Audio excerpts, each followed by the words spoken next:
এবং নারায়ণগঞ্জ 4 আসনে আমরা জামাত ইসলাম ওনাকে প্রার্থী ঘোষণা করেছি। আর উনি একসময় ছাত্র শিবিরের কেন্দ্রীয় সভাপতি ছিলেন। আর আমাদের আলী ভাইয়ের কথা বলা যাচ্ছে না জন্য যে এত বড় ব্যক্তিত্ব এই ঘোষণা এখন দেওয়া যায় না। কালকে একা একা ঘোষণা দিয়েছি, ওইটা ভালো। এত মানুষের মধ্যে আলী ভাইয়ের ঘোষণাটা এখন দেওয়াটা এটা ভালো দেখাচ্ছে না। আর আপনাকে পরিচয় করার কিছু নাইও, আলী ভাইকে চিনিয়ে দেওয়ার মতো কোনো কিছু নাই। এটা আমি কি জান সবাই বেশি চিনি আমার চিঠি।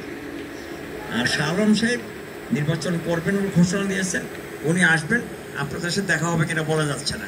উনি কখন না কখন আসেন, আমিও তখন থাকতে পারবো কিনা দেখতেছি। তাই আমি আপনাদের সবাইকে আবার আপনাদের অভিনন্দন জানিয়ে মোবারকবাদ জানিয়ে মৌলানা আব্দুল জব্বার সাহেব আপনাদের সালাম দেবেন, আমরা কথা শেষ করলাম ইনশাআল্লাহ। জি, আসসালামু আলাইকুম ওয়া রাহমাতুল্লাহি ওয়া বারাকাতুহু। আমি মোহাম্মদ আব্দুল জব্বার।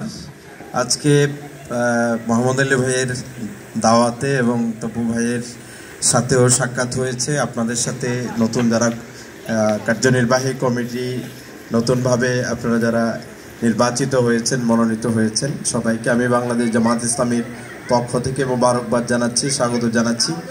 আসলে ইউনাইটেড ক্লাবের ব্যাপারে অনেক বক্তব্য শুনেছি।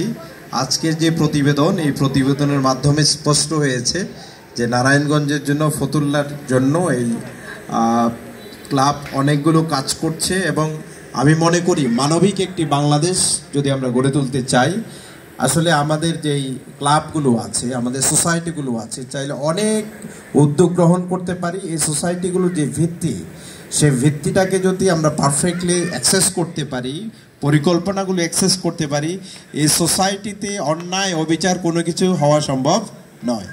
আশা করছি আপনাদের নেতৃত্বে আগামীর নতুন ফতুল্লা গড়ে উঠবে এবং সেই জায়গায় আপনাদের পাশে থেকে, সাথে থেকে আপনাদের দোয়া নিয়ে আমরা কাজ করব। আপনারা ভালো থাকবেন, আমার জন্য দোয়া করবেন। ওয়া মা আলাইনা ইল্লাল বালাগ। আসসালামু আলাইকুম।